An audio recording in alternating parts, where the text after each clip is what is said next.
3, 2, 1, let's go.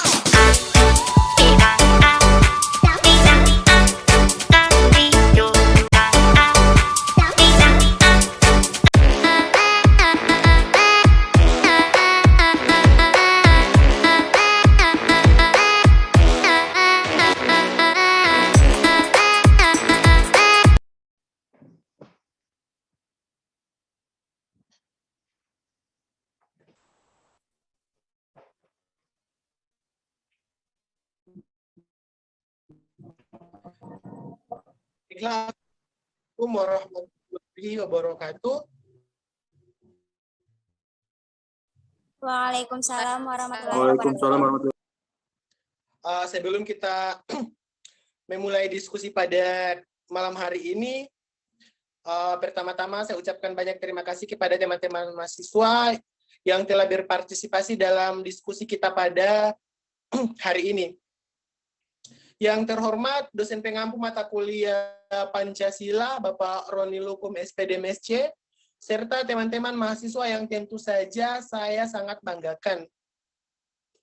Pertama-tama marilah kita panjatkan puja dan puji syukur kehadirat Allah Subhanahu wa taala karena berkat rahmat dan karunia-Nya kita masih dapat dipertemukan walaupun hanya dalam virtual seperti sekarang ini, akan tetapi ini sudah dianggap sebagai tatap muka walaupun hanya dalam virtual. Kan kepada junjungan Nabi besar kita, Nabi Muhammad SAW, karena dengan beliaulah kita terbebas dari yang namanya zaman jahiliyah. Adapun materi kami dari kelompok 4 yaitu tentang hak asasi manusia atau yang lebih disingkat dengan HAM.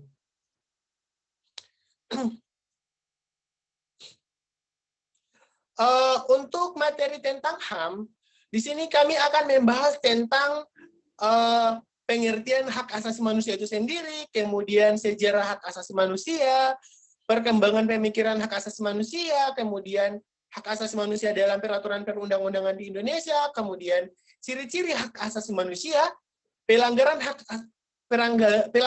asasi manusia dan peradilan hak asasi manusia, kemudian yang terakhir yaitu contoh-contoh kasus pelanggaran hak asasi manusia. Sebelumnya saya perkenalkan, saya Wandi Patalani, saya moderator pada diskusi pada hari ini, sekaligus saya juga sebagai pemateri, dan ada juga teman-teman pemateri lainnya, yaitu ada Nur Fadilah Halamusu, kemudian ada Priscilia Korompot, kemudian Nurtin Harun, dan pemateri yang kelima yaitu Chani Apriani Lasena. Baiklah, saya adalah pemateri yang pertama yang akan membahas tentang pengertian hak asasi manusia dan sejarah hak asasi manusia.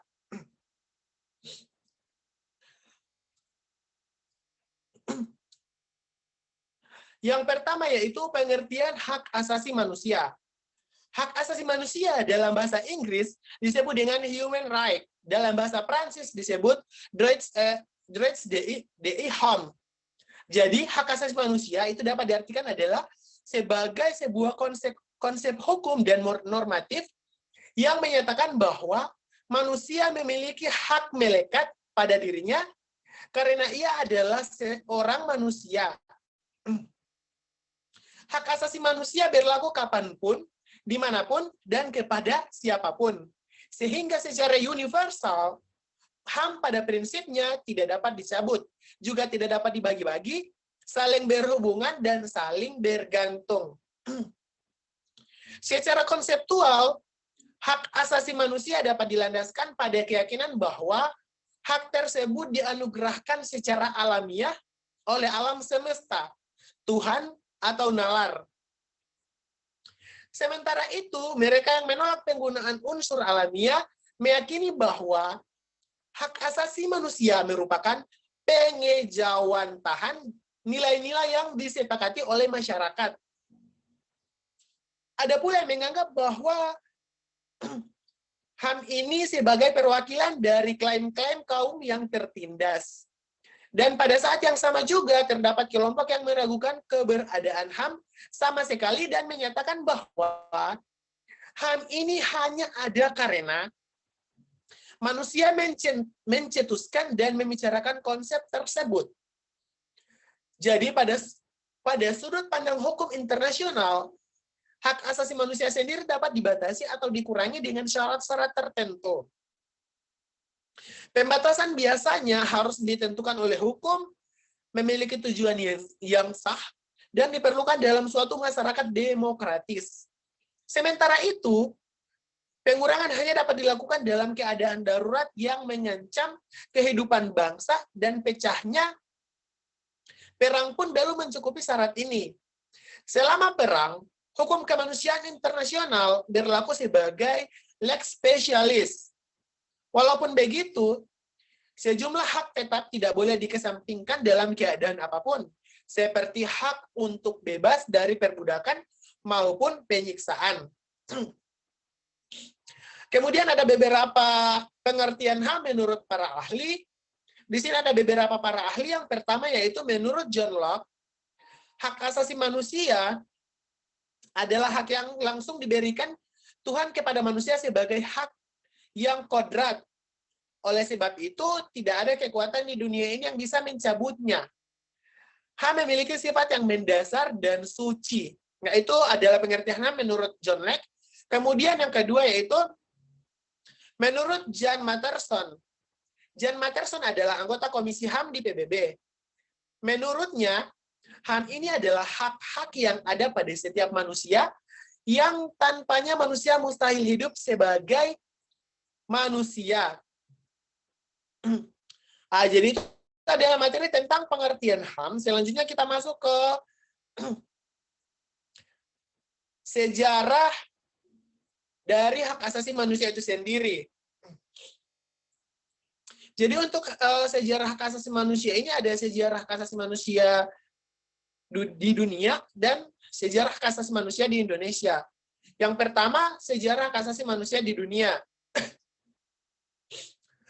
Dunia barat atau di Eropa itu paling dahulu menyuarakan hak asasi manusia, di mana berdasarkan sejarah hak asasi manusia, Inggris yang paling utama menyerukan. Nah, jadi ini yang paling menyerukan hak asasi manusia ini adalah Inggris. Tercatat, di Inggris terdapat seorang filsuf yang mengungkapkan gagasan atau merumuskan adanya hak alamiah atau natural rights, yaitu John Locke pada abad ke-17.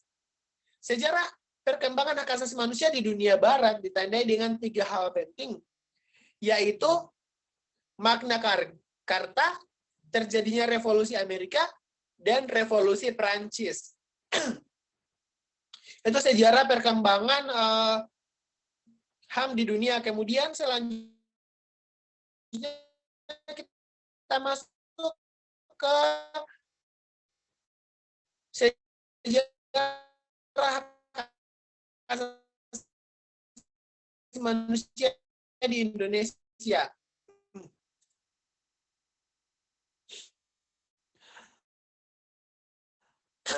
Disebutkan berbangsa dan bernegara, memasukkan rasa kemanusiaan dalam perundangan, sebab hal tersebut merupakan fundamental.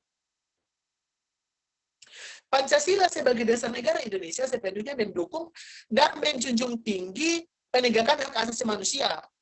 Di awal kemerdekaan Indonesia, tokoh seperti Muhammad Hatta itu merupakan orang yang paling vokal dalam menyuarakan hak asasi manusia di Indonesia.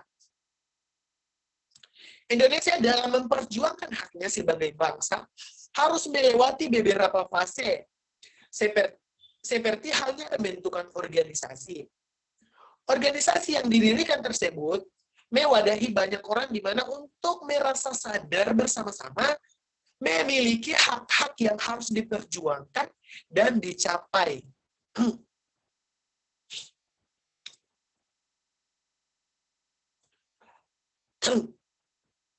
Sebagai contoh, ada organisasi Budi Utomo itu memperjuangkan hak masyarakat dan kemanusiaan lewat petisi-petisi dan surat yang disampaikan kepada kolonial Belanda pada waktu itu. Kemudian ada Sarekat Islam yang berusaha memperjuangkan hak-hak kemanusiaan dan menghilangkan diskriminasi secara rasial.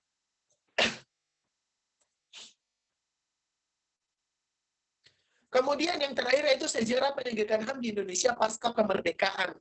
Jadi setelah kemerdekaan, tepat pada tahun 1945 sampai 1950, merupakan pasca lepasnya Indonesia dari Belanda,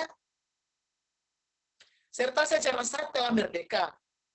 Pada masa ini, di Indonesia memperjuangkan HAM yang berkaitan dengan masalah-masalah kemerdekaan serta mengatur penyampaian dan mengemukakan pendapat di muka umum.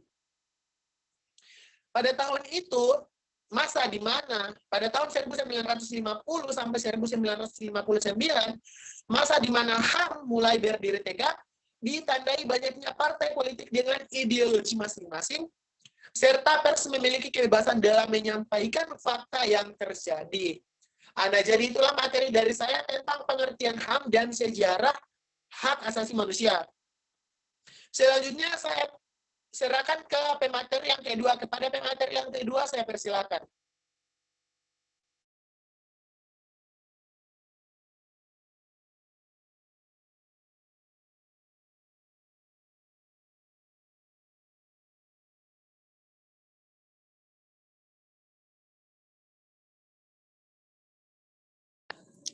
Baik, terima kasih atas kesempatan yang diberikan kepada saya.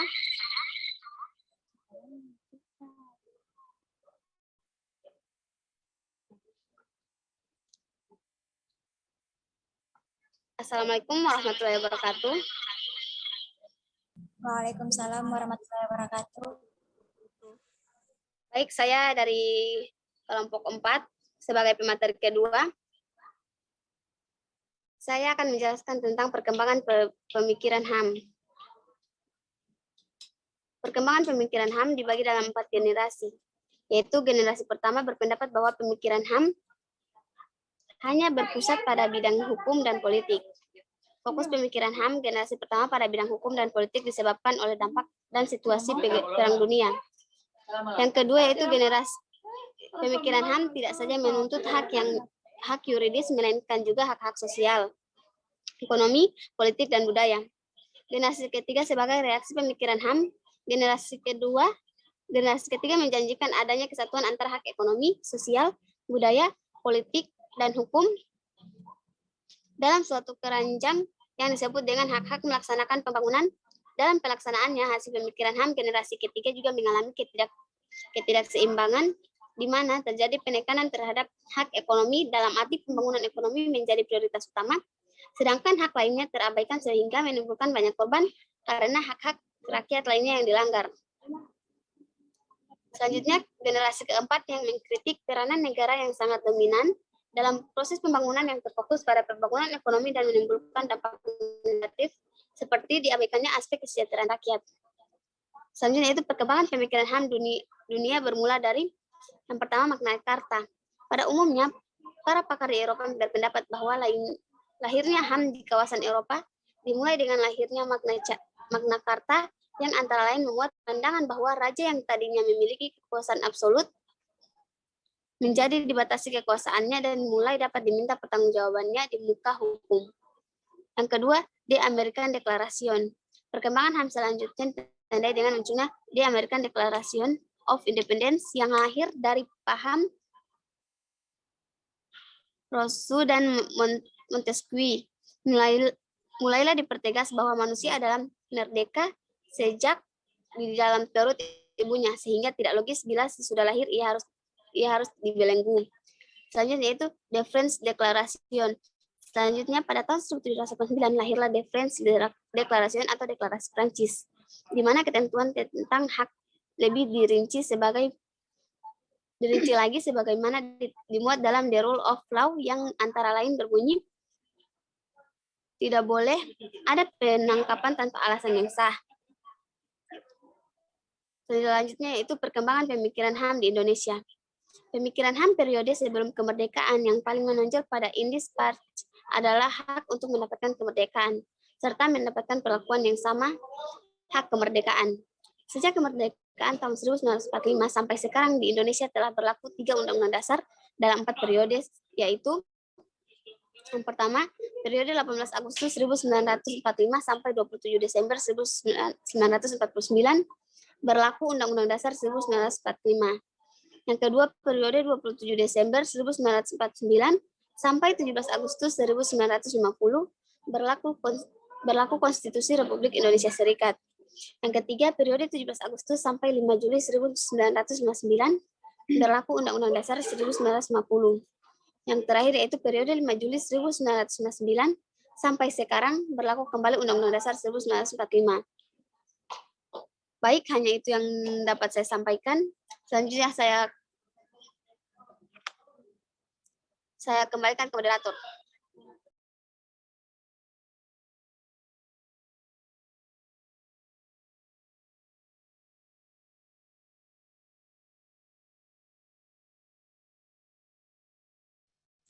Baiklah, terima kasih. Jadi itu adalah pemaparan materi dari pemateri kedua. Selanjutnya, saya serahkan ke pemateri yang ketiga. Saya persilakan.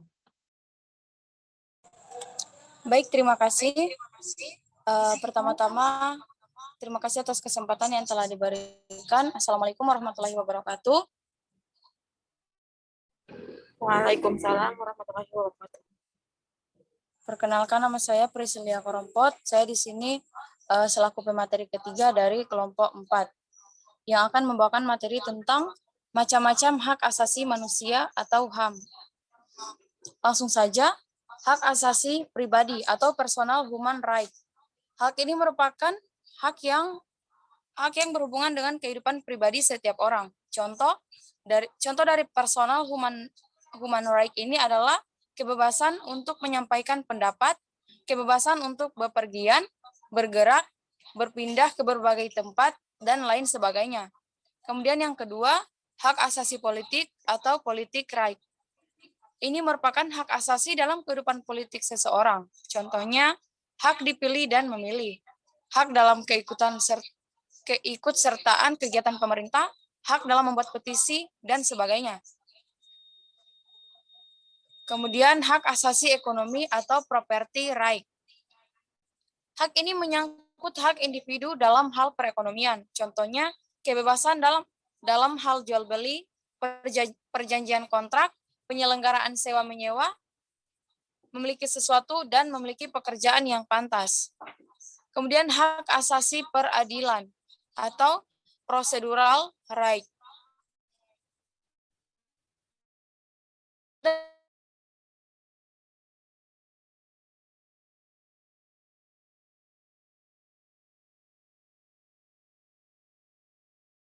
Pengadilan. Contohnya adalah hak untuk mendapat kesaadahan dan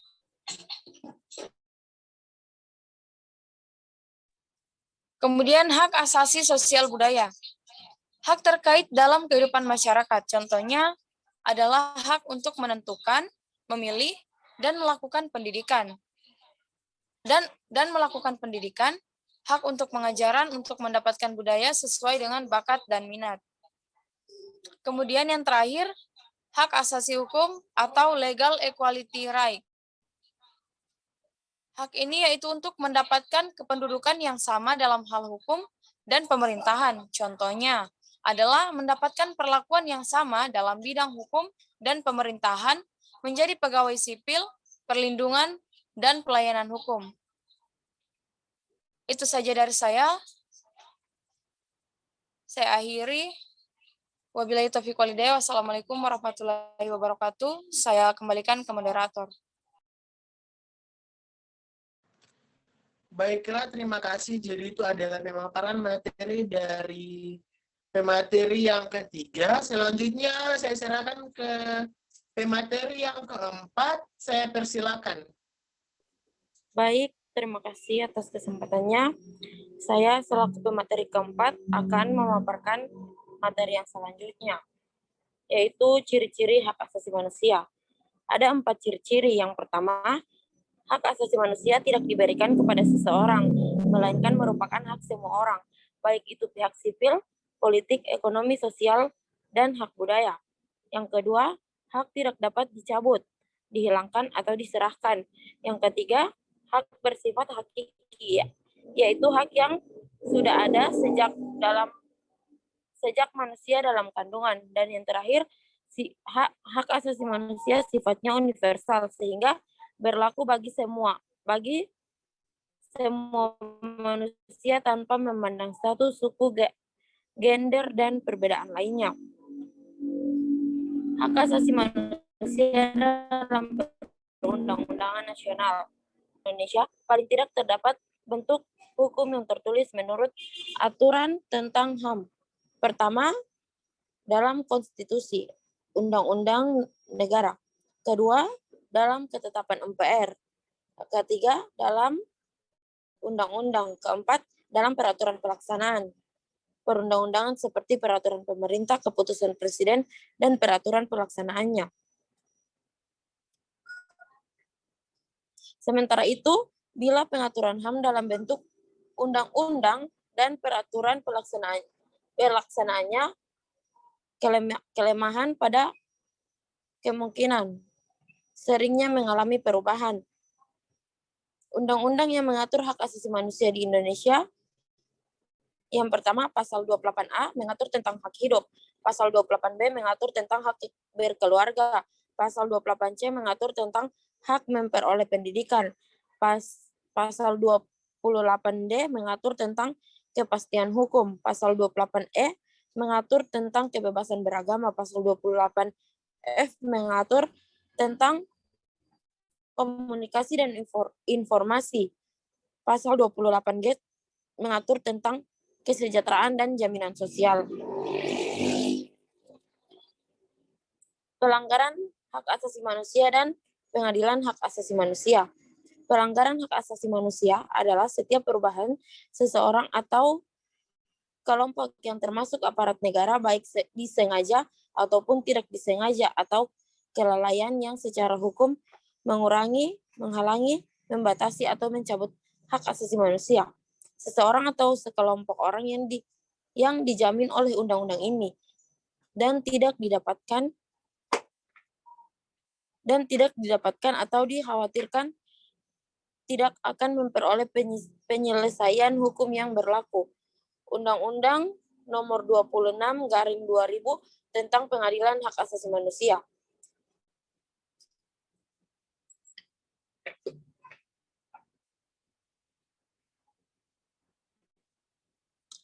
Pelanggaran terhadap hak asasi manusia dapat dilakukan oleh baik aparatur negara maupun bukan aparatur negara. Undang-Undang Nomor 26/2000 tentang Pengadilan Hak Asasi Manusia. Karena itu penindakan juga pelanggaran yang tidak dilakukan oleh aparatur negara. Penindakan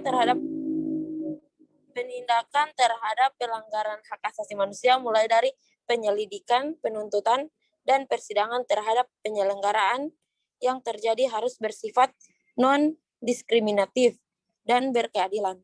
Baik, itu materi dari saya kembalikan ke moderator.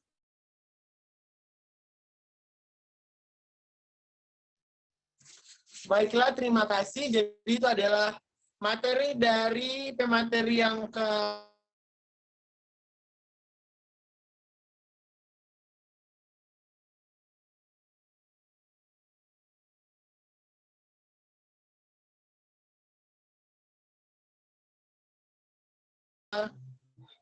keempat. Selanjutnya saya serahkan ke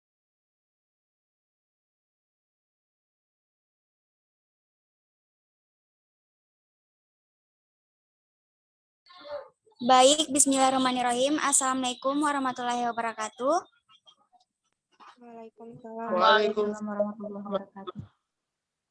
Seperti Anda ketahui, saya Nur Fadilah Halamusu. Di sini saya sebagai pemateri terakhir dari kelompok 4. Materi yang akan saya bawakan yaitu contoh-contoh kasus pelanggaran HAM di Indonesia. Baik, langsung saja. Kasus yang pertama yaitu mengenai tragedi Partai Komunis Indonesia atau PKI pada tahun 1965 sampai 1966.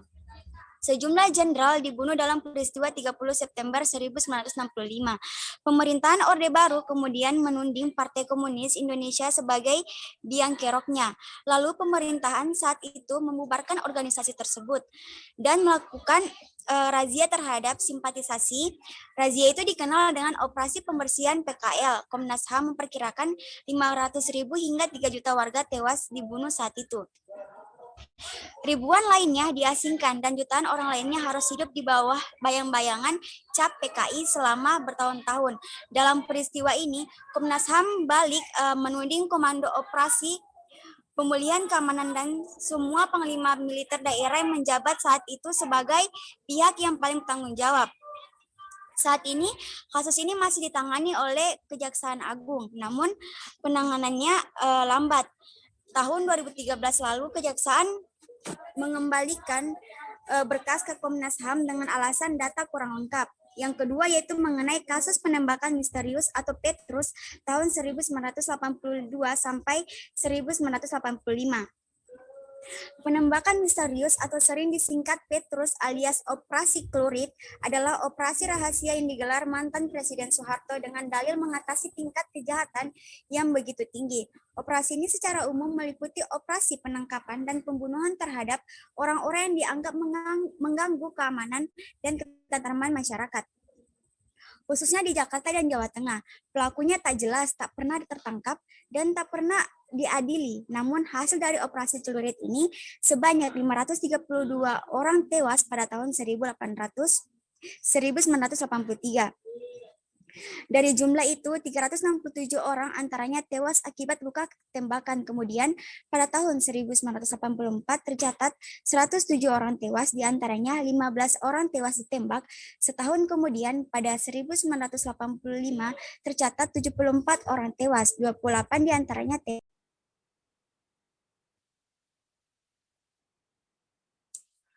Baiklah, itu adalah materi terakhir yang disampaikan oleh Saudari Nur Fadila sebagai pemateri yang terakhir. Saya ucapkan banyak terima kasih kepada teman-teman mahasiswa yang telah mempresentasikan hasil diskusi ataupun hasil atau makalah yang telah didiskusikan oleh kelompok itu kepada teman-teman mahasiswa. Jika ada tanggapan terhadap penyampaian materi tentang HAM, dari teman-teman mahasiswa saya persilakan. Mungkin ada tanggapan terhadap materi yang kami sampaikan?